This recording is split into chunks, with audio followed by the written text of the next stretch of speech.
Dieu vous bénisse richement. Dieu vous bénisse richement. Donnons nos acclamations pour le roi.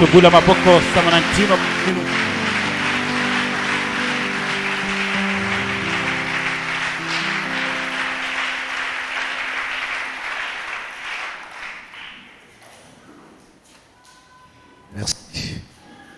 Nous voulons saluer la présence de serviteurs de Dieu dans la salle. Nous avons le pasteur Jean-Marie. Nous pensons, comme je l'avais dit la fois dernière, que nous trouverons, après que je sois parti, nous l'accorderons un petit ou une semaine. Il est en champ de mission, ça fait déjà 2 mois. Et nous avons le pasteur Guy qui est un fils de la maison. Je vois il y a son épouse qui est dans nos murs depuis, je crois, hier ou avant-hier. Nous vous saluons au nom de Jésus. Soyez la bienvenue. C'est chez vous, chez toi, c'est ta maison. Ouais, chaque fois que vous revenez, c'est toujours un plaisir. Dieu bénisse richement. Alors, je voulais juste toucher un point. Je sais que ça nous obligerait d'avoir assez de jours pour l'aborder.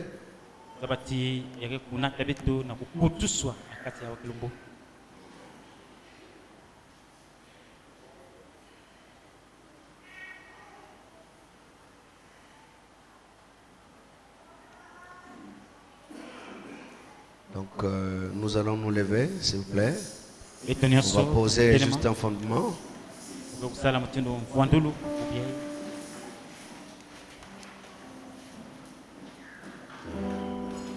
Nous irons dans Thessaloniciens 1, au chapitre 4, verset 13.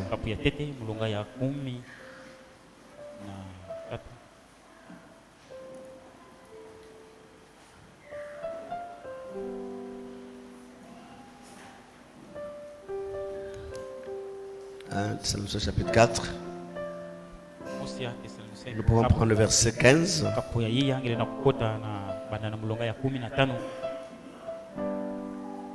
Alors nous lisons tous. Je vois qu'il y a beaucoup d'absents, comme demain à Réunion, certainement que nous allons être là demain. Nous lisons, s'il vous plaît. Voici en effet ce que nous déclarons la parole du Seigneur. Nous les vivons, rester pour l'avènement du Seigneur. Nous ne dévasserons pas ceux qui sont morts. Car le Seigneur lui-même a un signal donné à la voix d'un archange et au son de la trompette de Dieu. Nous sommes là du ciel et les morts en Christ ressusciteront premièrement. Ensuite, nous les vivons, nous serons restés, nous serons tous ensemble enlevés avec eux sur les nuées à la rencontre du Seigneur dans les airs. Et ainsi, nous serons toujours avec le Seigneur. Merci. Merci, veuillez vous rasseoir. Donc, je vais relire juste le verset 16. Car le Seigneur lui-même a un signal donné à la voix d'un archange et au son de la trompette de Dieu. Descendra du ciel et les morts en Christ ressusciteront premièrement.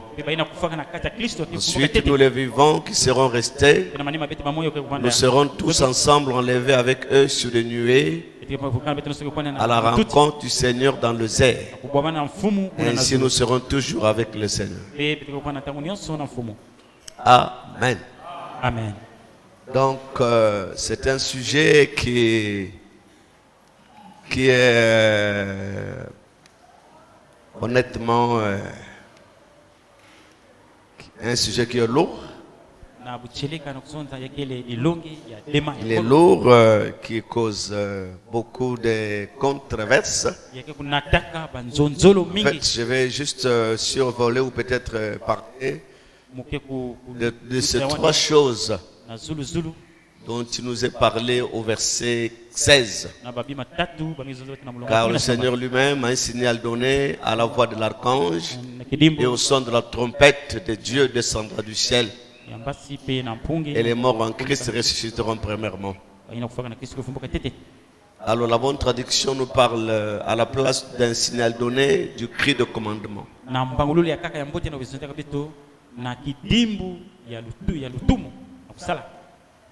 Et Frère Branham parle de l'ordre de sa venue.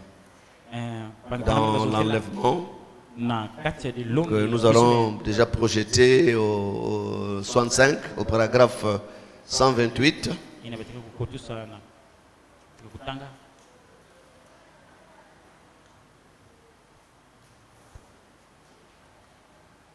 Et les amis ont parlé du processus. Ça a causé beaucoup de problèmes dans le monde du message. Ils ont parlé du processus. Mais lui, Branham utilise le mot ordre, comme l'avait dit un ami. Si Frère Branham trouvait que le mot à utiliser était processus,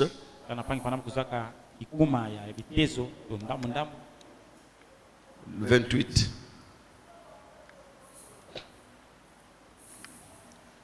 Alors, il dit le mot anglais rupture, qui signifie que nous employons pour désigner l'enlèvement, n'est pas utilisé du tout dans la Bible anglaise. Nous avons simplement ce mot-là. La Bible dit plutôt get up, being get up. Que je le prononce mal, c'est-à-dire pris en haut. Être pris en haut. Nous lisons ici dans Thessaloniciens, ici dit, ou plutôt dans 1 Thessaloniciens, l'ordre dans lequel ces grands enlèvement arrivera dans les derniers jours. Il parle de l'ordre, n'est-ce pas? L'ordre dans lequel ce grand enlèvement arrivera dans les derniers jours. Nous posons un fondement, l'heure est avancée, nous continuons demain. Écoutez ceci, nous allons commencer avec le verset 13. Ça, vous l'avez déjà lu, donc on peut sauter, continue. Ça, c'est ce qu'on a lu. Alors, je prends le 129. Il dit, je veux que vous remarquiez, on aura un écrivain, Frère Van, voulez-vous venir? Je veux que vous remarquiez cette grande chose qui arrive. Donc, l'ordre de ce grand enlèvement, je veux que vous remarquiez cette grande chose qui arrive ici maintenant. Ne manquez pas ceci, notez bien ceci. La parole dit ici dans Thessaloniciens qu'il y a trois choses. Du verset 13 au verset 16, qu'il y a trois choses qui doivent arriver avant que le Seigneur lui-même apparaisse. Trois choses qui doivent arriver avant que le Seigneur lui-même apparaisse. Nous voyons qu'il parle de l'ordre de sa venue. Trois choses qui doivent arriver avant que le Seigneur lui-même n'apparaisse. Nous aurons trois choses qu'on va étudier. Je crois que demain nous allons poursuivre. Trois choses qui doivent arriver avant que le Seigneur lui-même n'apparaisse.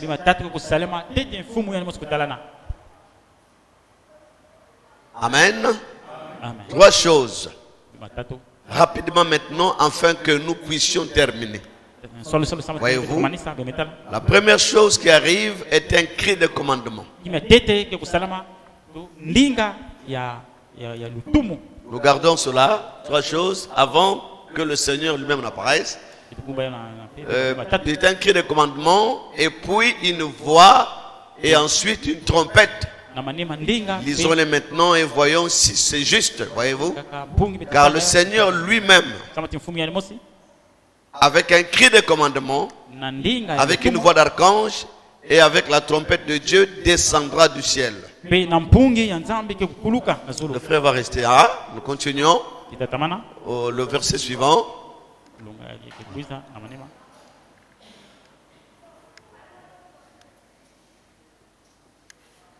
Attendez, mes amis. Voilà, nous sommes au 30. On prend le 30. Voilà. Ok. Le 30, le 130. Suivez. Donc, le frère venait d'écrire 3 choses doivent arriver. C'est cela. Avant que le Seigneur lui-même n'apparaisse.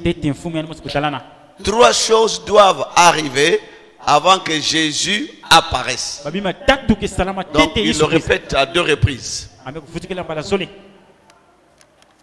Tu peux marquer 2 fois au lieu d'écrire encore la même chose. Au paragraphe 129 et au paragraphe 130. Alors, nous entrons dans l'élément qui a amené beaucoup de problèmes dans le monde du message.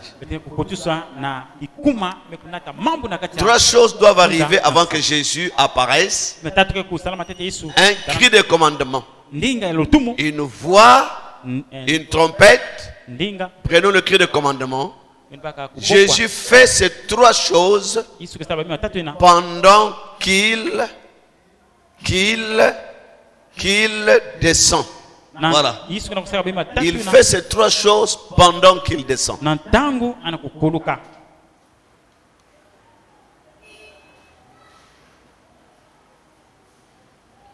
N'oubliez pas que nous venons de lire qu'il fait ces 3 choses avant que Jésus apparaisse. Mais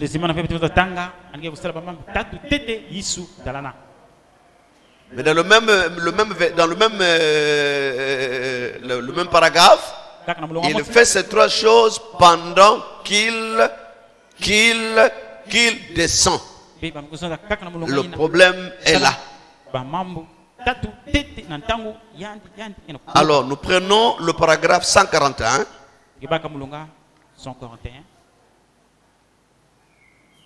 Nous l'avons déjà étudié, je crois, une fois ici. Merci. Il dit, il a ordonné que ces choses soient. Et maintenant, ils doivent envoyer ceci. Il doit envoyer ceci. La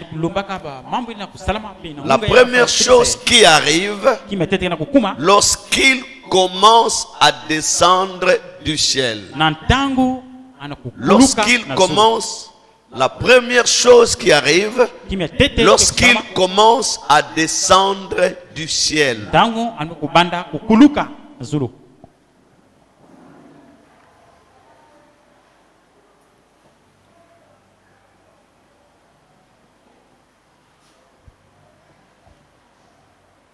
Amen.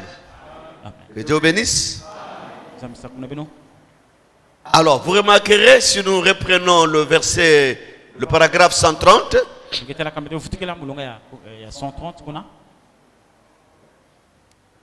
donc les amis qui croient que Jésus est déjà là, ils ont un cheval de bataille, donc un verset, une écriture clé. Donc les autres là, ils mettent de côté 3 choses avant que Jésus n'arrive. Ou première des choses avant, lorsqu'il commence à descendre. Non, ça ne les intéresse pas.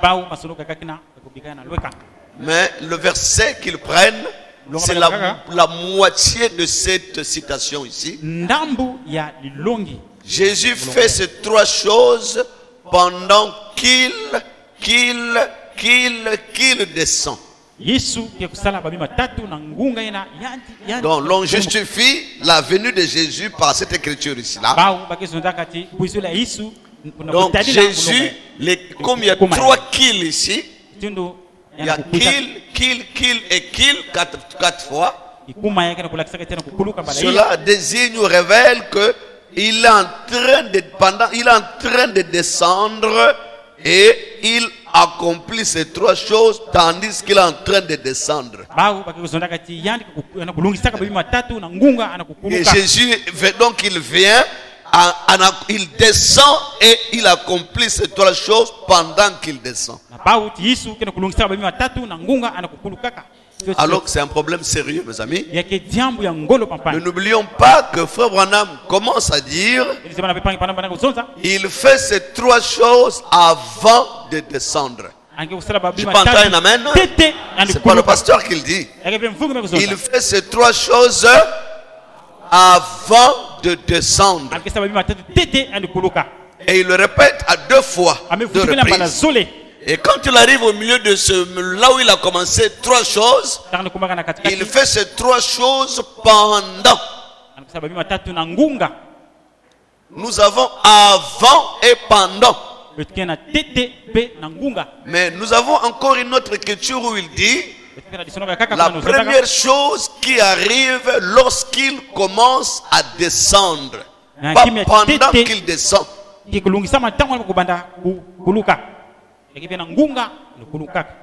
Alors vous les intellectuels, vous verrez que ces trois choses, la première chose, trois choses avant de descendre.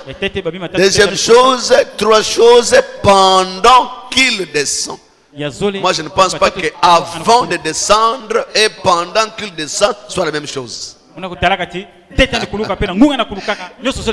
nous prenons ça en termes, si nous entrons dans l'intellect, il fait ces trois choses avant de descendre ou il les fait pendant qu'il descend. Donc ça là c'est écarté. Les frères ont écarté ça là, ça n'existe pas. Mais Jésus fait ces trois choses pendant qu'il descend. Donc il justifie que le 28 février, il était en train de descendre, il descend et il fait ces trois choses. Mais l'autre citation dit, la première chose qui arrive lorsqu'il commence à descendre. Pas pendant qu'il descend, mais lorsqu'il commence à descendre.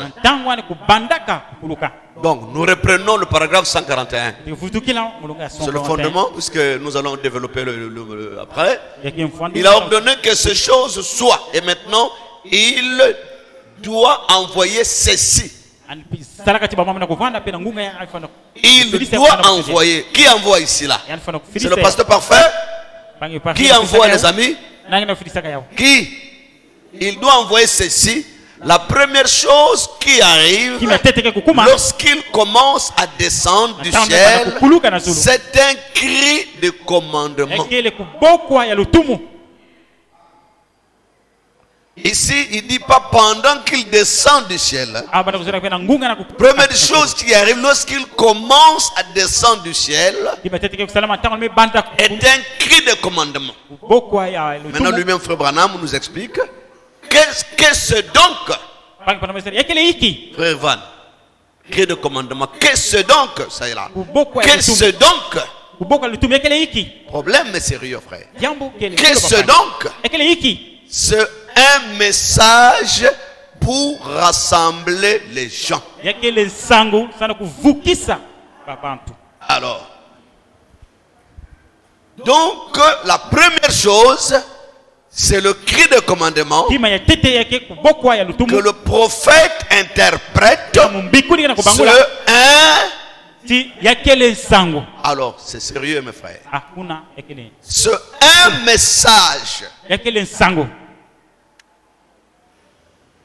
Un message pour rassembler les gens.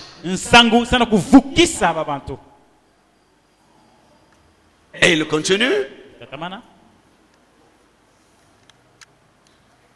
Un message est proclamé premièrement.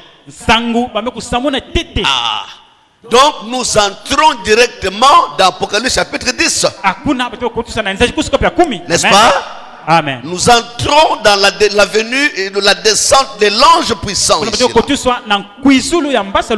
et vous remarquerez que un message est proclamé. Premièrement, c'est le temps de la préparation de lampes qu'on va développer. Levez-vous et préparez vos lampes. Quelle veille était-ce? Parce qu'il y a 7 veilles. Il dit la 7e, pas la 6e. La 7e, voici l'époux. Viens, levez-vous et préparez vos lampes. Et elles le firent. Nous sommes dans Matthieu, je crois, 25. Certaines d'entre elles découvrirent qu'elles n'avaient même pas d'huile dans leurs lampes. Voyez-vous? Mais c'est le moment de préparer les lampes. Donc le cri de commandement, c'est le moment de préparer les lampes. Le cri de commandement, c'est un message qui est proclamé pour rassembler les gens. Ne manquez pas l'élément ici, frère. Ça va nous aider. On va terminer là, mais on va continuer le dimanche. Mais c'est le moment de préparer les lampes. Écoutez, c'est le temps de Malachie 4. Lorsqu'il là, c'est Apocalypse 10. C'est Luc du 7. C'est Esaïe. Toutes ces prophéties, c'est parfaitement déclaré dans l'écriture ce qui se rapporte à ces jours. Donc, le cri de commandement est le temps de préparer les lampes. Et le temps de Malachie 4. Et le temps de Luc 17:30. Et le temps d'Apocalypse 10. Toutes les prophéties qui se rapportent à ces jours. Toutes les écritures qui se rapportent à ces jours sont incluses dans le cri de commandement. Est-ce que quelqu'un va dire amen? Voilà, mes amis. Alors si nous prenons Luc 17:30 et que nous mélangeons avec la venue physique de Jésus-Christ, il y aura problème. Le problème, il sera sérieux. Parce qu'il n'y a pas compatibilité. Parce que Luc 17:30 nous ramène dans Genèse 18. Il dit que ce qui arrivera pareillement. Genèse 18, c'était Dieu qui avait visité Abraham dans la chair humaine. Abraham qui attendait un fils. Et le dernier signe qu'il vit avant la venue du fils, avant le fils promis, c'était Dieu dans la chair. C'était le dernier signe. Mais ce qu'il attendait, c'était le fils promis. Nous également, nous attendons le fils promis, qui est le Seigneur Jésus-Christ. Mais vous remarquerez que quand on nous dit ou on nous enseigne qu'il fait ces choses pendant qu'il descend, et que cela justifie que Jésus serait déjà venu, alors il y a problème, frère. Le problème, il est sérieux là-dessus. Quelqu'un peut dire amen ici?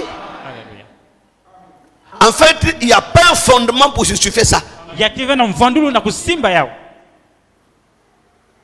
Or, si nous prenons ces trois choses,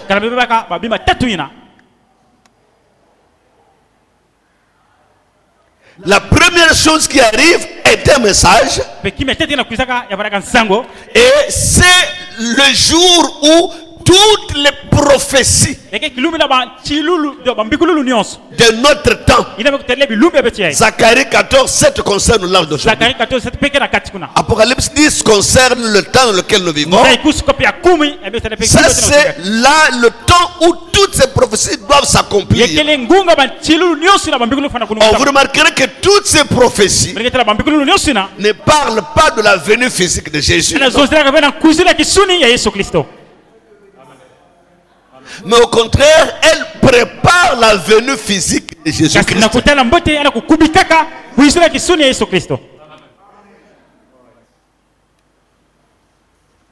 Est-ce que quelqu'un dira amen à cela? Alléluia. Voilà pourquoi Frère Branham répétait quand la présence de l'ange était là. Nous lirons le samedi. Il dit, sa présence est ici. Accomplissant les mêmes choses qu'il accomplissait quand il était sur la terre. Il dit, mais sauf son corps physique. Ce corps-là est assis sur le trône. Est-ce que c'est la vérité? J'ai une écriture ici, Foubanam dit, il dit quand ce corps-là viendra, alors les lignes de prière vont s'arrêter. Il n'y aura plus de lignes de prière. Mais si nous avons encore nos lignes de prière aujourd'hui, nous prions encore pour les malades et dire que Jésus est déjà sur l'aide. C'est incompatible. On va dire amen. Amen. Donc je pose juste le jalon, je pose le fondement. Nous allons continuer demain. Nous souhaiterons demain qu'on soit là nombreux et qu'on essaie de discuter ça ensemble. Est-ce que les amis me suivent très bien? Le message est proclamé, c'est la première chose.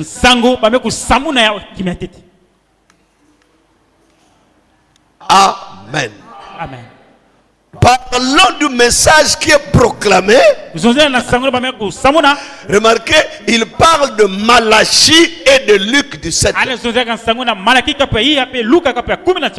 Mais Frère Branham nous dit, c'est Luc 17:30 qui confirme Malachie 4. Est-ce que c'est vrai? Luc 17:30 confirme Malachie 4. Luc 17:30 nous parle de Dieu ou le Fils de l'homme. Le Fils de l'homme dans ces derniers jours qui devait se révéler.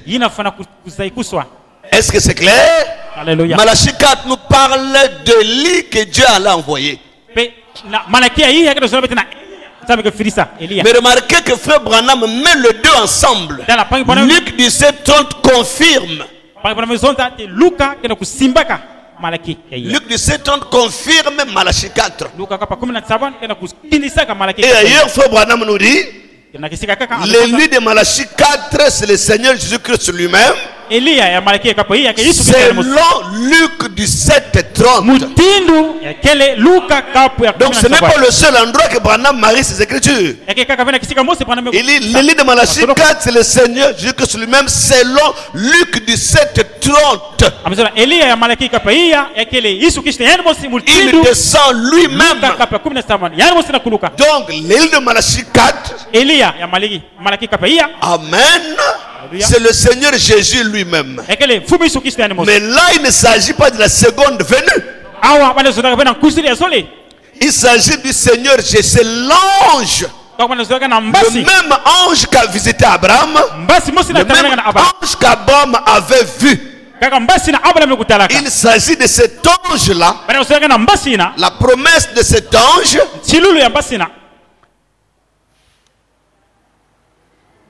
qui devait venir accomplir Luc 17:30.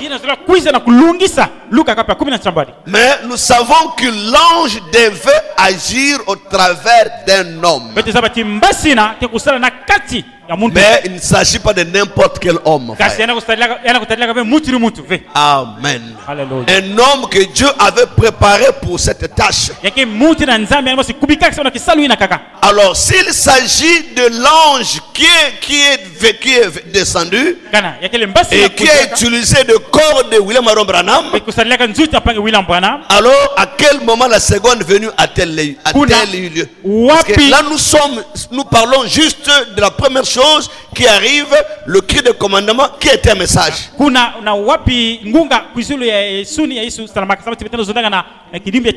Et nous avons vu, examiner avec vous je crois il y a un mois ou quelque temps, que Frère Branham chevauchait entre l'œuvre d'évangéliste et entre être un prophète.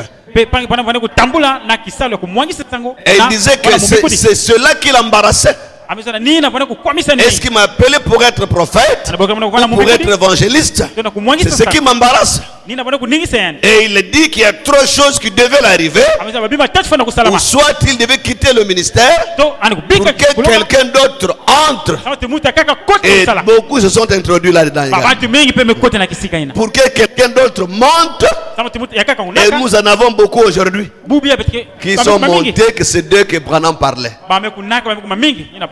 Ou Dieu devait l'appeler dans l'évangélisation, où son ministère devait connaître un changement. Mais il met l'accent sur le changement de son ministère. Les trois choses qui devaient impérativement arriver à Frère Branham. Amen.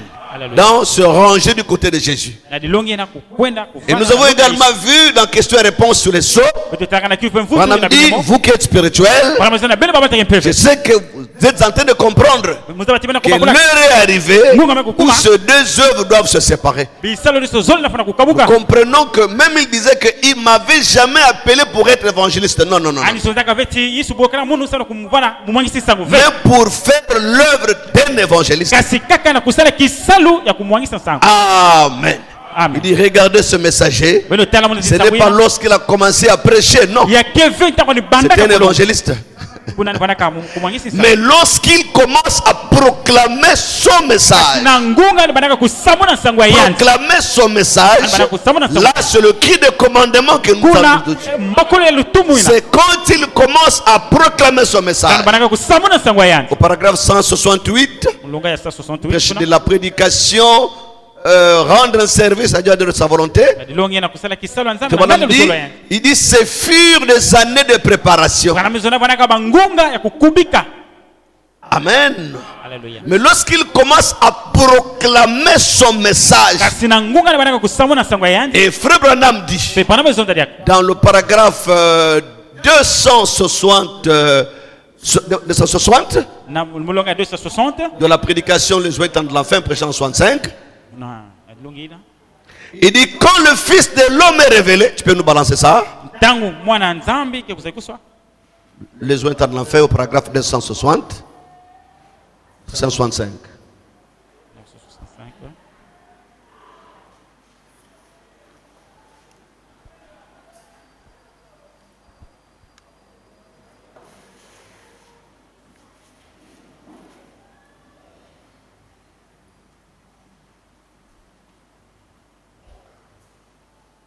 Voilà.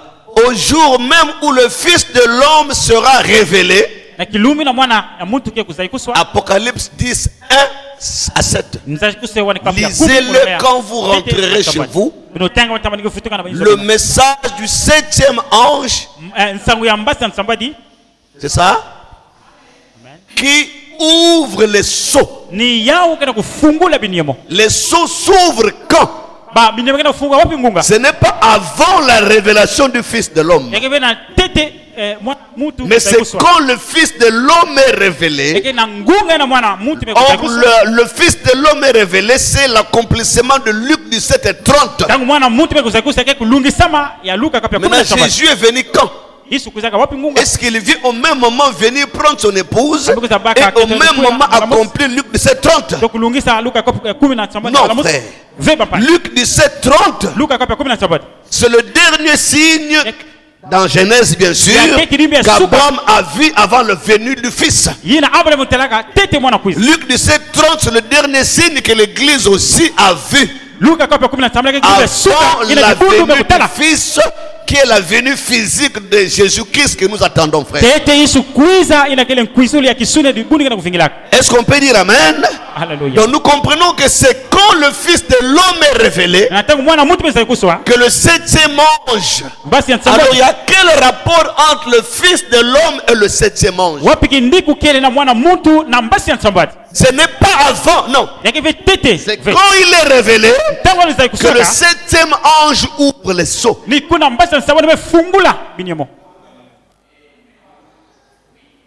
Amen. Alléluia.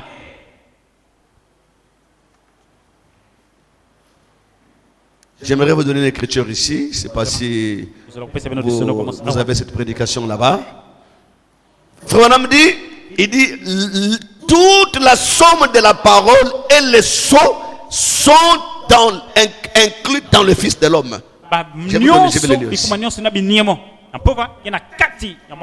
Amen. Je vous le lirai demain.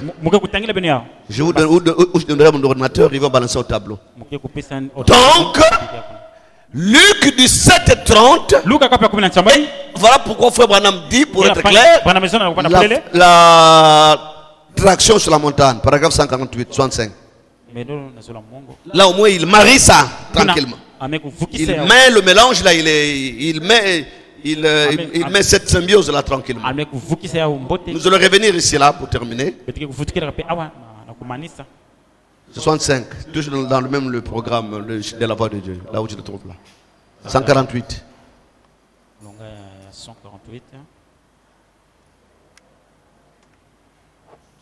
Voilà. Qu'est-il arrivé sur le mont Sunset? Dieu qui confirme sa parole. C'est la raison de tout ce bruit. Remarquez, c'est Dieu qui accomplit de nouveau sa parole promise. Apocalypse 10, 1 à 7. Et qu'au jour de la proclamation du message du 7e ange, le mystère de Dieu serait mené à... Le mystère caché d'Apocalypse 10, 1 à 7. Pas seulement 1, mais 1 à... le dernier message au dernier âge de l'église. C'est ce qui accomplit exactement en cet âge. Luc 17. Donc l'ouverture de la parole, la proclamation du message du 7e ange, l'accomplissement d'Apocalypse 10, 1 à 7, accompli exactement pas dans l'âge de Luther Wesley, mais dans cet âge, Luc 17:30. Donc vous n'allez pas dissocier, c'est impossible. Luc 17:30 ne parle pas de la venue physique de Jésus. Non, non, non.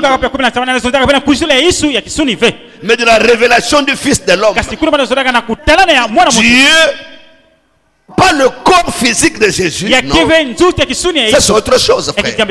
Le corps physique de Jésus ne mettra pas les pieds sur terre avant que l'épouse ne monte au ciel. Ça c'est des imaginations que les frères nous donnent. Et vous verrez qu'ils n'ont pas des écritures pour ça. Luc 17:30 et Apocalypse 10, ils vont de pair, frère. Est-ce que c'est clair? Dans les zones du temps de la fin, Madame dit le jour même où le Fils de l'homme est révélé,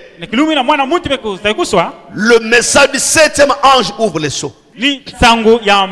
Paragraphe 260.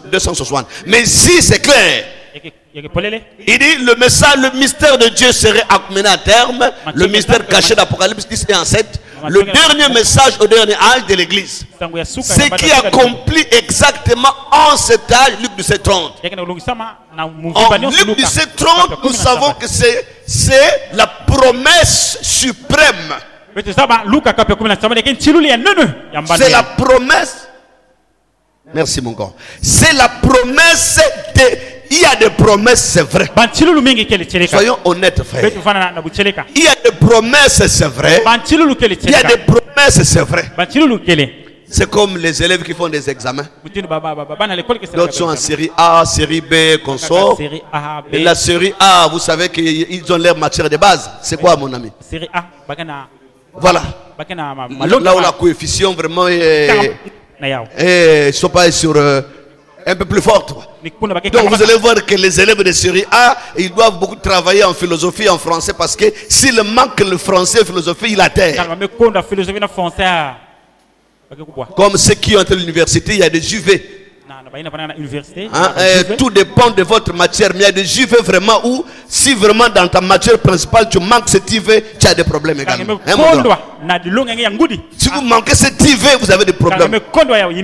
Nous avons des promesses aujourd'hui, mais le prophète de l'âge situe Luc 17:30 au-dessus de toutes les promesses. Et Branham l'appelle la promesse. Il dit lisez dans la Bible. Nous lisons ça demain, j'ai la citation ici. Il dit, vous ne verrez pas une promesse qui soit au-dessus de celle-là. Amen. Alléluia. Nous l'avons entendu pendant 2000 ans comme les autres pendant 4000 ans. Nous avons vu que les Grecs sont allés voir Jésus au chapitre 20 de Jean. Vous savez que les Grecs c'est des blancs, donc des anglo-saxons. Alors que Jésus, quand il est venu pour les descendants de Cam et de Shem. Vous savez ça? Mais pas encore pour ceux de Japheth. Ceux-là, ils devaient attendre leur temps. Ceux-là, ils ont attendu pendant 4000 ans. Ils attendaient la venue de Jésus. Amen. Alléluia. Voilà pourquoi André est allé voir l'autre. Il dit, viens voir, c'est lui dont Moïse a parlé. J'ai vu, c'est lui dont Moïse a parlé. Parce que de père en fils, de génération en génération, il savait que le Messie allait venir. Mais c'est pendant 4000 ans qu'ils l'ont attendu. Dans l'évangile de Jean, je crois, nous pouvons le lire. Viens voir, passe-moi Jean chapitre 1, 46, là, s'il te plaît. Si tu peux arriver. Excuse-moi de t'amener, de balancer de temps en temps. Donne-moi cette écriture-là, jeune homme. Je crois Jean chapitre 1 verset 46, quelque chose comme ça. Je l'ai pris comme ça, c'est pas si c'est juste, mais c'est quelque part.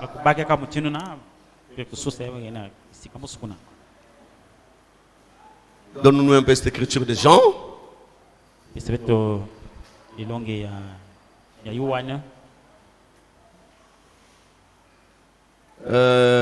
46. Je crois que c'est quelque part là. 46, voilà. Il dit, Philippe rencontra Nathanaël et lui dit, nous avons trouvé celui de qui Moïse a écrit dans la loi et dont les prophètes ont parlé, Jésus de Nazareth, fils de Joseph. Il savait ça. Amen. Il savait qu'il y a le Messie qui allait venir. C'est le dont Moïse a parlé dans la loi. Et ça, nous l'avons vu dans l'enseignement passé. Il est venu selon Deutéronome 18:15 pour accomplir la promesse que Dieu et la demande des enfants d'Israël qu'ils firent à l'Éternel sur la montagne. Que Moïse ne nous parle pas, mais plutôt qu'il parle au travers et que Dieu ne nous parle pas, sinon on va mourir. Mais plutôt qu'il utilise, qu'il parle au travers de Moïse. Mais frère Branham, dans Deutéronome 18, c'est Dieu utilisant Moïse bien sûr, afin de répondre à la demande que tu fis à l'Éternel ton Dieu. Amen. Ainsi, Dieu devait les envoyer un prophète comme Moïse. Mais nous avons compris par Frère Branham, le prophète que Dieu leur a promis, c'était Dieu lui-même. Cette fois, ce n'est pas dans une grande lumière, colonne de feu, grande gloire. Non. Mais il était voilé dans la chair humaine. C'était pas moi, mais le même Dieu. La colonne de feu, le logos, qui est devenu un homme. Dieu qui marchait sur la terre. C'était le même Dieu qui parlait sur la montagne. Et le prophète qu'il envoie, c'est lui-même ce prophète-là. Voilà pourquoi la parole de Dieu est merveilleuse, frère. Lorsque nous remontons le triple dessein, Dieu dans son grand dessein, Dieu avait un plan, il avait un mystère, mais un triple dessein. Dieu voulait se révéler. Dieu voulait être un homme. Et dans cet homme habite toute la divinité. Amen. Et lorsqu'il vint sur terre, il fit appeler fils de l'homme. On dit Dieu aimait tellement la paternité. Voilà pourquoi il s'appela fils de l'homme lorsqu'il était sur terre. Même lorsqu'il parle à Moïse, que non, je leur enverrai un prophète, Dieu savait qu'il se révélerait en tant que fils de l'homme, qu'il va apparaître sur terre comme Dieu prophète. C'était l'un de ces triples desseins.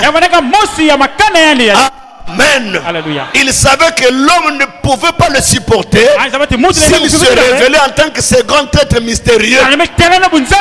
Mais il voulait être un homme. Quelqu'un peut dire Amen. Alléluia. Voilà pourquoi il a suivi la ligne régulière. Il est parti de la tribu, le logos ou le théophanie. La théophanie s'est fait chair. Mais l'homme n'a pas suivi la ligne régulière d'Ibrahim. L'homme est passé de la tribu. Et de la tribu, l'homme s'est fait chair. C'est la raison pour laquelle Frère Branham dit, avant qu'Adam soit dans l'Éden, il portait le péché en lui, mais son rachat était en Christ. C'était la seule façon pour Dieu d'exprimer ses glorieux attributs et aussi exprimer son grand attribut qui est amour. Dieu avait ses glorieux attributs et son grand attribut appelé amour. Dieu voulait l'exprimer, mais il allait aimer qui, frère? Il allait aimer qui? Il était seul. Il voulait prouver qu'il est amour. L'Écriture dit que Dieu a tant aimé le monde. Jean chapitre 3. Et Frère Branham dit que c'est le verset d'or, de la Bible. Les théologiens disent que c'est le résumé de la Bible. Dieu a tant aimé le monde. Mais s'il n'y avait pas la chute, s'il n'y avait pas le péché, comment est-ce qu'il allait exprimer cet amour? Son grand attribut, amour. Dieu voulait prouver à parfait qu'il l'aimait. Dieu voulait me prouver qu'il m'aimait et qu'il était prêt à donner sa vie pour me sauver. Qu'il a accepté tout pour me sauver et qu'il était déterminé pour me sauver et qu'il avait un plan de salut pour moi. Mais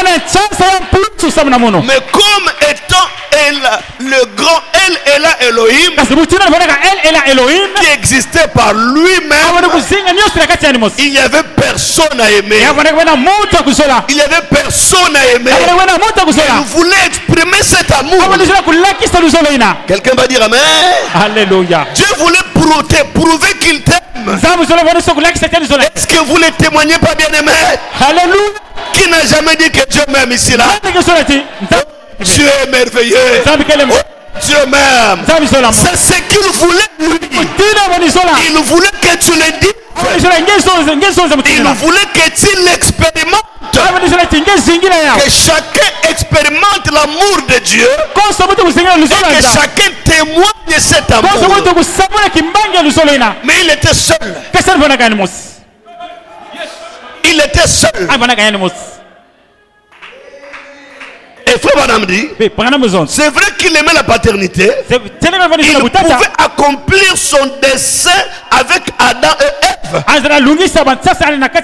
Il dit, mais le péché l'a empêché accomplir son plan dans Adam et Ève.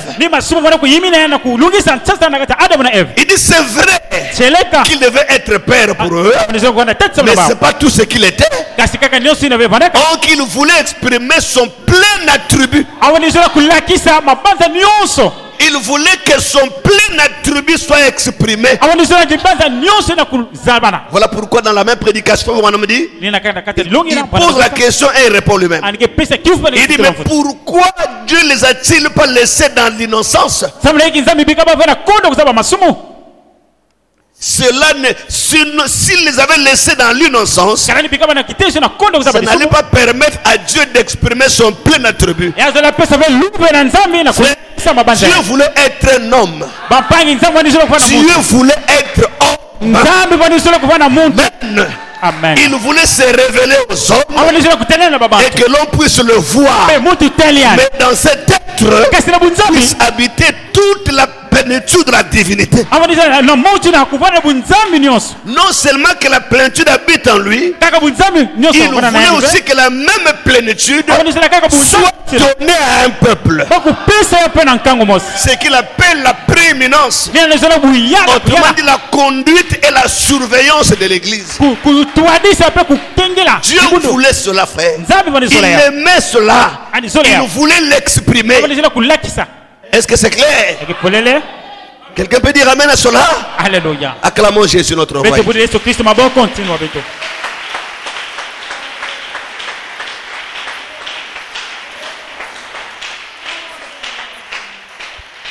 Donc quand il parle à Moïse, je susciterai du millier de leurs frères. Ah, Dieu est merveilleux, frère. Je susciterai. Donne-nous l'écriture, jeune homme. Deutéronome 18:15. Je vais susciter du millier d'entre vous et du millier de vos frères un prophète comme moi. Dieu est patient, frère. Quand il accomplit son plan de la rédemption. Donc nous pensons que ce prophète-là c'est quelqu'un d'autre. Mais c'était lui-même Dieu qui devait venir. Mais sous l'appellation du Fils de l'homme. Voilà pourquoi déjà il appelait les prophètes Fils de l'homme. Et Branham dit que car Fils de l'homme veut dire prophète. Et quand il est venu lui-même, pour ne pas enfreindre, pour ne pas briser les Écritures, il est venu en tant que Fils de l'homme. Parce que c'est comme ça qu'il a appelé le prophète lui-même. Mais seulement lui, il n'était pas seulement Fils de l'homme, il était le Fils de l'homme. Il était le Dieu prophète. Car chaque prophète était une partie de la parole. Était une partie de la parole. Personne ne pouvait porter en lui le plan de la rédemption. Quelqu'un peut dire amen à cela? Alléluia. Attendez, je vais lire un peu là. L'Éternel ton Dieu te suscitera du milieu de toi et d'entre tes frères. Frère, comment l'on pouvait s'imaginer qu'il parle de lui-même ici là? Frère, le message est merveilleux, frère. Comment on peut s'imaginer que quand il parle d'un prophète qu'il va susciter des milliers de tes frères, mais c'est de lui-même. Dieu voulait s'identifier aux hommes. Il voulait être l'un d'entre nous. Il voulait être l'un d'entre nous. Il voulait s'identifier aux hommes. Voilà pourquoi dans son plan de rédemption, seul un frère pouvait racheter son frère. C'est un homme qui pouvait racheter son frère. Et que la création est perdue. Alors il fallait que ce soit juste un homme. Mais Dieu en tant qu'esprit, et là Elohim, n'est pas un parent pour nous. Il fallait qu'il devienne l'un d'entre nous. Il devait se faire chair. Donc Jésus était 100% homme et 100% Dieu. Il était un homme. Il a eu faim. Il était aussi exposé aux épreuves. Mais sauf qu'il est comme étant Dieu, il n'a pas péché, frère. Amen. Il était 100% homme. Amen. Il a mangé. Il a été exposé à tout. Mais il était Dieu. Le péché ne pouvait pas pénétrer dans son cœur. Alléluia. Amen. Et nous savons qu'il connaissait toutes choses parce qu'il est parti de la tribu à la théophanie. La théophanie se fait chair. Il dit, mais si nous également, nous n'avions pas sauté ou contourné la théophanie, nous aurions su toutes choses. Il dit, c'est la raison pour laquelle Jésus connaissait toutes choses. Amen, amen, amen. Amen. Mais il avait un plan. Il avait un plan. Depuis l'éternité, nous étions avec lui, frère. Alléluia. Alléluia. Oh, merci Seigneur. Et comme Frère Branham le dit, il fallait que quelque chose puisse se perdre pour lui permettre de s'exprimer. Amen. Alléluia. Et cette chose, c'était l'homme. Alors nous disons que c'était la femme, c'est vrai. Mais vous remarquez dans cet endroit, il parle que l'homme n'est pas entré dans la théophanie. C'est pour qu'il tombe. N'est-ce pas? Que l'homme portait en lui le péché. C'est pour que le péché était déjà, donc Adam ne pouvait rien faire pour manquer de péché. Et pour parfaire son plan de la rédemption, en créant l'homme et la femme, l'homme a été créé de l'autre côté de la création. Parce que quand Branham dit la femme a été créée de l'autre côté de la création, ça veut dire quoi? Ça veut dire que quand Dieu a fait la création, il a amené chaque espèce mâle-femelle et il finit avec l'homme. L'homme est seul. Mais n'oublions pas que l'homme esprit était créé mâle et femelle. C'est l'homme dans le corps tangible qui est seul. Dieu a achevé la création. Donc de l'autre côté de la création, quand il y avait chaque espèce mâle et femelle, alors Dieu dit qu'il n'est pas bon que l'homme soit seul. Et pourquoi Dieu l'a-t-il fait? Pourquoi du côté de la création, lorsqu'il a mené les créatures mâles et femelles, il n'a pas aussi fait mâle et femelle les êtres humains? Ce n'est pas la femme qui l'a voulu ainsi, ni l'homme qui l'a décidé ainsi. Ça, c'est le dessein éternel de Dieu. Dieu, Frère Branham dit, si la femme était placée du côté de la création, cela devait aller à l'encontre de la grande sagesse de Dieu. Est-ce que c'est la faute de la femme? Est-ce que c'est la faute de l'homme? Branham dit, ce sont ces attributs qui ont provoqué tout ce que nous vivons aujourd'hui. En fait, la responsabilité revient à Dieu lui-même, frère. Excusez-moi cette expression. Responsabilité devient à Dieu lui-même. Vous verrez que non seulement qu'il voulait que la divinité habite en lui, mais Dieu voulait porter aussi le péché, frère. Il voulait prendre la place du pécheur. Amen. Être péché. Dieu voulait devenir péché. Ça peut sonner mal, frère. Il voulait qu'il soit moi et que moi je devienne loup. C'était son plan qui était comme ça. Amen, amen. Raïssa, ça peut aller? Dieu voulait être toi, ma petite. Il voulait être toi, que tu sois lui. Dieu voulait cela, frère. Non seulement qu'il voulait être prophète, qu'il voulait être médiateur, qu'il voulait être sacrificateur. C'est ce qu'il voulait.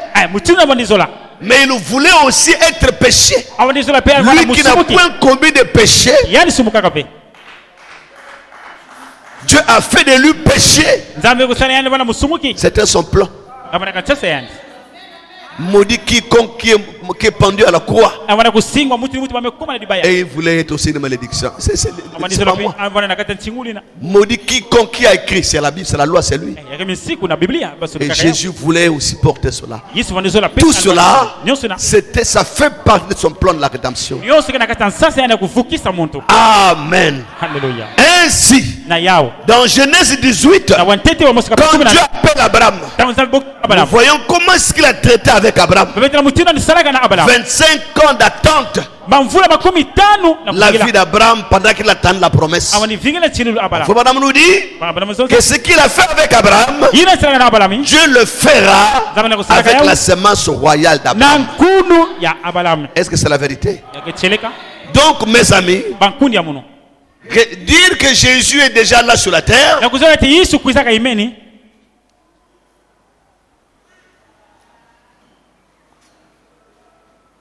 j'ai posé la question jusqu'à aujourd'hui. Les amis m'ont promis que non, attendez l'écriture, je vais vous la donner. Que Jésus, frère Branham me dit que Jésus est déjà venu, attendez l'écriture. Jusqu'à aujourd'hui, à Paris on me l'a promis, ici on me l'a promis. Jamais on me l'a donné.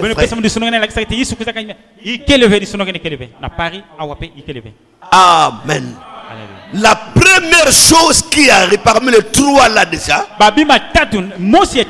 c'est le message qui est proclamé. Et c'est le message qui prépare l'épouse. C'est ce message qui apporte la perfection. Quelqu'un va dire Amen. Alléluia.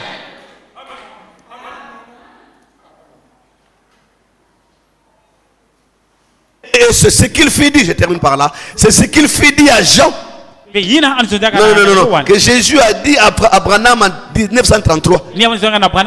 Alors qu'il baptisait.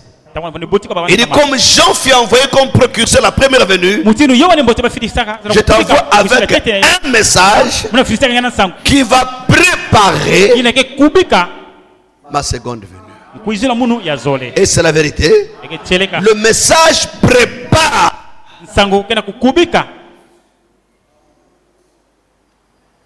Alors si Jésus est venu le 28 février 63, est-ce que c'est qui prépare l'autre alors? Parce que là c'est le message qui est donné à l'épouse. Et le message devait être proclamé. C'est ce que nous écoutons aujourd'hui, afin de préparer une épouse à la rencontre du Seigneur dans les airs. Amen. Et pour que cela puisse se faire, Apocalypse 10 nous parle de l'ange puissant qui descend. Dans la brèche, Branham dit, je crois au moment de cette venue, le 7e ange est sur la terre. Quand l'ange puissant descend, frère Branham est sur la terre. Et qui a vu cet ange puissant? Amen. Alléluia. Alors si Apocalypse 10 accomplit Luc 17:30, cet ange-là doit entrer dans frère Branham. Il doit être dans frère Branham afin d'ouvrir la parole. Amen, vous savez que même le ministère du changement du corps de Sarah et d'Abraham, on a dit que ça aussi c'est un mystère que le Fils de l'homme doit révéler. Qui révèle le mystère, c'est le Fils de l'homme. Mais dans frère Branham, dans la citation là on termine. Faites des trompettes. 301, on arrête par là, on va rentrer. Est-ce qu'on peut revenir demain autour de ça, sur ça? Faites des trompettes. 64, paragraphe 301. 301, 302. On termine par là pour aujourd'hui.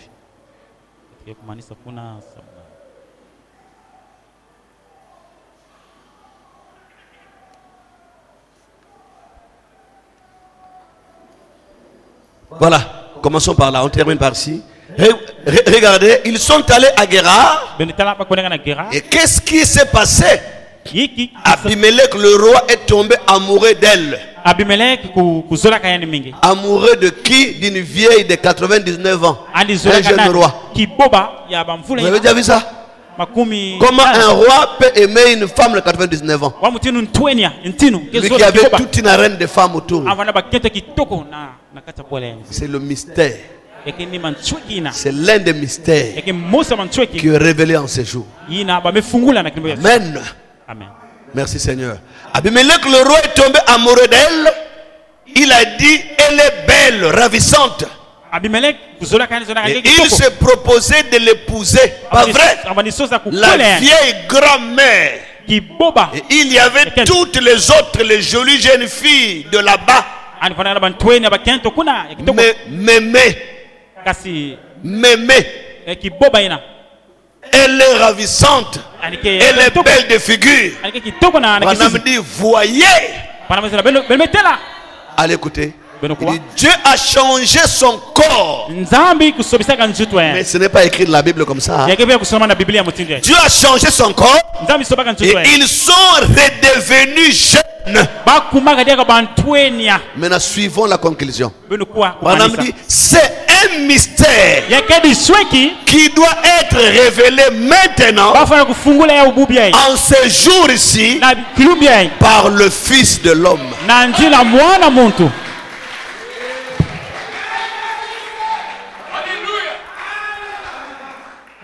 Le Fils de l'homme révèle ça. C'est lui dans le 7e ange.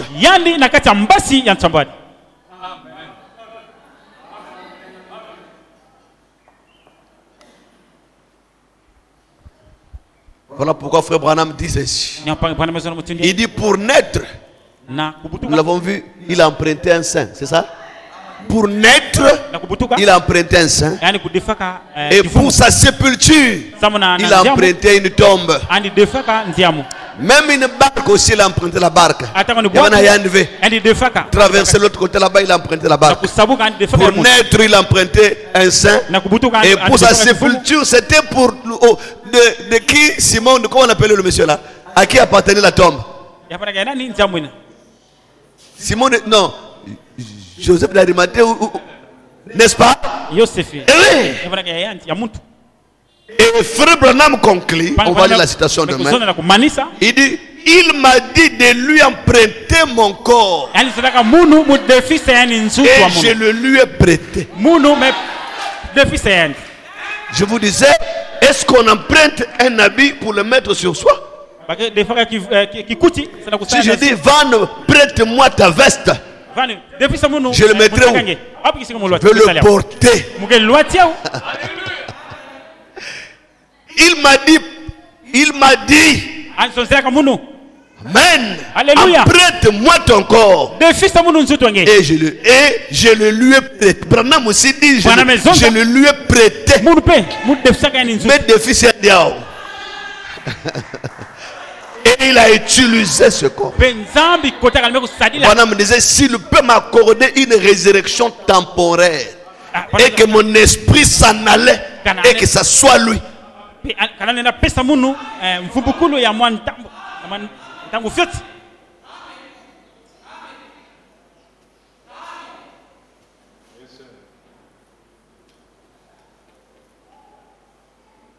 Voilà pourquoi il pouvait dire que c'est ma voix contre mon gré. C'est ma voix contre mon gré, contre ma volonté. C'est Dieu qui prenait possession de l'homme. Il entrait dans sa totalité. Car ce qui arrivera pareillement. C'était Dieu dans la chair qui a bu le lait, qui a mangé la viande et qui a mangé du pain de maïs qui a porté des vêtements poussiéreux. Abraham a vu un homme, après avoir reçu beaucoup de révélations, mais avant que le fils n'arrive, Dieu était dans la chair humaine.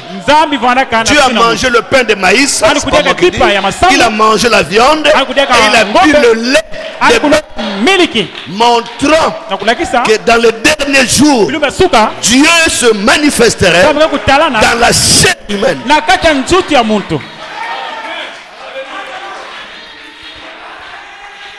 Amen. Et Branham dit, je ne peux pas le supporter pendant longtemps parce que je ne sais pas ce qui se passerait. Donc ça équilibre la parole, frère. On peut dire amen. Il attendait cet ange-là, que cet ange se rapproche de lui et qu'il s'installe afin d'accomplir la promesse. La raison pour laquelle Branham tournait le dos, c'était pour nous ramener dans Genèse 18. Parce que l'ange qui parlait à Abraham, il avait le dos tourné derrière la tente. Branham, s'il tournait le dos, il nous ramenait dans Genèse. Sarah était dans la tente. Dieu avait le dos tourné et il parlait avec Abraham. Mais il avait le dos. Il avait le dos. Ayant le dos tourné, il discernait les pensées des cœurs. Et en ces derniers jours, pour nous prouver que ce qui arrivera pareillement. Frère Branham dit, maintenant je vous tourne le dos pour vous montrer que c'est le même ange. Amen. Alléluia. Remarquez qu'avant le changement, du corps de Sarah et d'Abraham, il y a d'abord eu le Dieu qui a tourné le dos. Il avait le dos tourné, discerner les pensées des cœurs. Est-ce que quelqu'un peut dire amen à cela? Alléluia. Et nous l'avons vu s'accomplir dans notre jour. Cette écriture s'est accomplie. Amen. Alléluia. Luc 17, 30, Apocalypse 10, c'est un message qui est proclamé. Ce n'est pas Jésus qui est descendu physiquement, mais c'est lui. Mais pas dans son corps physique. Son corps physique est resté sur le dos. Mais c'est le même esprit pour apporter le même ministère. Amen. C'était son esprit, ça dit pas une partie. C'était Dieu à tout point, avec toutes les caractéristiques, mais sauf son corps physique. Qu'on ne vous trompe pas. Jésus a son corps, Branham aussi a son corps. Moi j'ai mon corps, chacun de nous a son corps. Amen. Si le corps de Branham est le corps de Jésus, à la résurrection, Branham aura quel corps? Il n'en aura pas. Il sera invisible, on ne verra pas. Branham a son corps, Jésus a son corps, parfait a son corps. Mais comme son corps était resté, son esprit était là, alors il empruntait le corps de Branham. Comme dans Genèse, là-bas, il avait pris les 16 éléments pour former un corps, il est entré.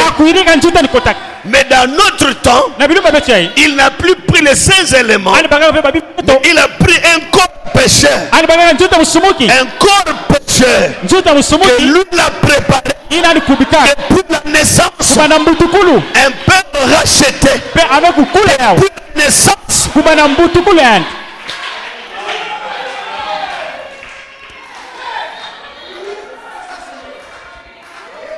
Et quand les gens disent qu'ils ont le même ministère que Frère Branham, il n'y a pas d'écriture, frère.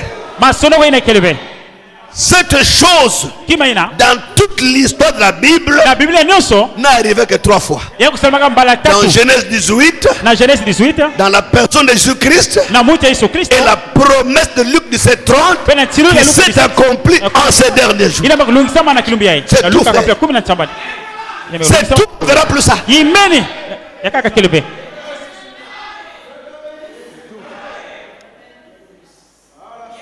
Voilà pourquoi Branham disait, il dit lisez l'histoire de la Bible. Il dit j'ai étudié pendant 30 ans ou pendant beaucoup d'années la Bible. Il y a des historiens ici là. Il dit montre-moi un messager depuis la crucifixion ou dans toute l'histoire de la Bible qui a été envoyé dans l'église, un messager de renommée internationale dont le nom se termina par H.A.M. Il n'y a pas eu. Remontez toute l'histoire, il n'y en a pas eu. Juste, il y a eu des Sankey, il y a eu des Moody, il y a eu des Spurgeon, il y a eu des Luther de Wesley, mais H.A.M. rien. Jusqu'à ce que nous ayons eu Graham, qui était un messager de renommée internationale. Mais sauf que Graham c'est 6 syllabes, pas 7. 6. Mais oncle le messager qui a visité Abraham là-bas, Abraham son nom avait 7 syllabes. 7. Mais jusqu'à ce que nous ayons eu Branham. Dans toute depuis la crucifixion, en lisant toute la Bible, nous n'avons pas eu un messager de renommée internationale dont le nom s'est terminé par H.A.M. Il n'y en a pas eu. Mais quand on voit Graham, ça ne marche pas. Il manque une lettre. Parce que nous avons Branham. 7. Là-bas c'était 7. Là aussi 7. Abraham 7 lettres. Branham 7 lettres. C'est pas un hasard, frère. C'est le même Dieu pour faire la même chose. Alors que tout au long des âges, l'église a attendu le fils. Le fils ne venait pas.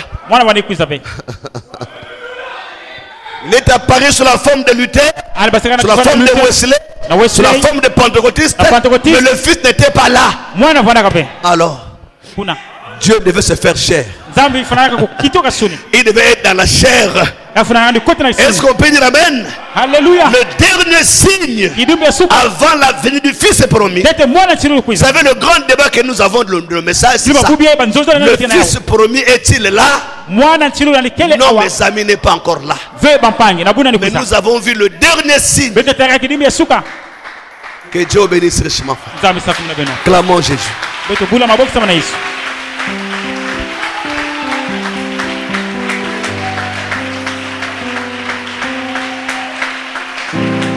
Lèvons-nous, mes amis.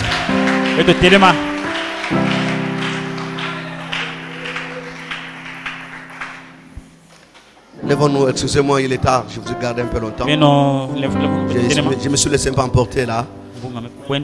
Est-ce que vous aimez la parole? Ça c'est manger le corps, la chair du Fils de l'homme, le corps parole. Et c'est ça la nourriture de l'épouse. Nous donne la force dans la marche. Amen. Il a pris mon péché, il m'a délivré. Attaché à la croix pour moi. Oh, attaché à la croix pour moi. Oh, mon sauveur. Attaché à la croix pour moi. Oh, mon roi. Il a pris mon péché, il m'a délivré. Attaché à la croix pour moi. Oh, maltraité pour mon indignité. a brisé pour mes ennemis. Amen, amen, il prie sur lui-même. Maladie est mouru pour me rendre et attaché à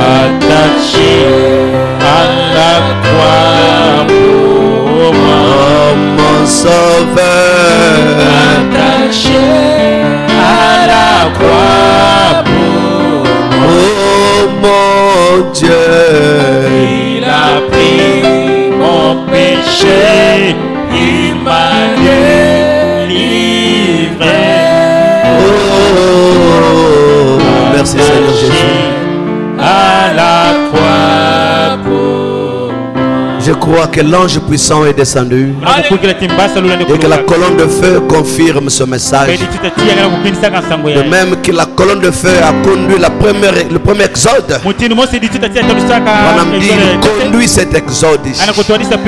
Et nous croyons que ce que nous prêchons, c'est sa parole à lui. La colonne de feu doit être là pour guérir les malades et sauver les pécheurs. Croyez simplement, frère. Ce n'est pas ma pensée que je vous ai donnée. C'est sa parole, alors croyez. Tu es malade, crois ta guérison. Guérison de ton corps, de ton âme, ton esprit. Élève la voix et commence à prier. Prie ton Dieu.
Merci Seigneur Jésus.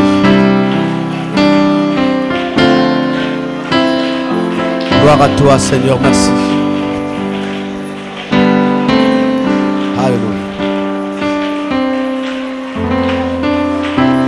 Merci, merci. Amen. Maintenant suivez bien. Amen. Belolanda. Touchez là où vous avez un problème. Et si ton sang enlève ma souille, alléluia, je sens une onction et qu'il expire mon péché. Oh, s'il peut laver, je sens sa présence. Je sens sa présence, mes amis. Je crois qu'il est vivant et présent. C'est que tu es mort pour mes. Oh, je contemplais la couronne d'épines. Oh, ton flanc sanglant.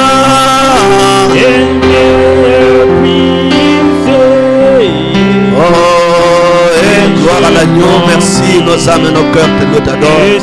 Nous nous humilions devant ton trône, guéris les malades et sauvez les pécheurs. Soyez guéris de vos imperfections, maladies. Reçois la délivrance et la guérison. Oh oui, j'ai contemplé ta couronne d'épines. Ton front sanglant et brisé. l'agneau, merci Seigneur. Que Seigneur ton corps je ne sais pas, mais je vous dis la vérité, je sens sa présence. Je sens sa présence sur toi, dans la salle. Je sais que sa présence chasse la maladie. Sa présence chasse le péché, chasse le problème dans la vie, apporte des solutions dans les vies des gens. Je crois que sa présence, quand elle descend, Dieu se cache et se révèle dans la simplicité. Quand sa parole prêchée, sans mélange, il descend pour la confirmer. Reçois la solution à ton problème. Reçois la délivrance maintenant. Que la puissance de Dieu te touche. Que la puissance te pénètre. Que la puissance te délivre. Que les chaînes soient brisées. Que les chaînes soient ôtées. Que les ténèbres soient ôtées. Recevez la délivrance. Recevez la guérison. Que vos affaires marchent. Que vos activités marchent. Que vos projets voient les jours. Qu'il vous donne du travail. Qu'il vous donne des enfants. Qu'il vous donne le mariage. Qu'il bénisse vos foyers, vos enfants, vos familles. Soyez bénis au nom de Jésus. Soyez bénis. Je vois l'ombre s'envoler. Je vois l'ombre s'envoler. Je vois l'ombre te quitter. Je vois l'ombre te quitter. Je vois l'ombre te quitter. Je vois les ténèbres te quitter. Je vois les ténèbres te quitter. Tu es guéri. Tu es guéri. Tu es délivré. Tu es béni. Au nom de Jésus. Sois prospère dans ton foyer, dans ta famille, dans tes affaires, dans tes projets. Sois la tête, non la queue. Au nom de Jésus. Que la bénédiction vous accompagne tous et que la maladie vous quitte à l'instantané. Que les ténèbres vous quittent. Que la guérison, la joie, la paix vous accompagne. Et au nom de Jésus-Christ. Amen. Acclamons pour lui. Merci Seigneur Jésus. Nous avons terminé mes amis. Je vais vers le ciel pour rencontrer l'époux. Tous les élus des dieux vivaient dans la lumière. Ce sont des grands tonnerres qui chassaient les... Oh, si nous combattons l'esprit, oh, l'esprit du bon malin. Ton pas est à l'Éden, c'est le méchant qui nous trouble. C'est le démon qui divise, c'est le méchant qui nous trouble. C'est le démon qui divise. Oh, et on ne peut les séduire, oh Dieu les a choisis. Depuis l'éternité, il a voulu ainsi de ces mondes qui ne se lassent pas, s'acharner contre une pour lever les mains. Nous sommes les vainqueurs en Jésus-Christ. Jésus a tout payé. Nous allons à lui. Alléluia.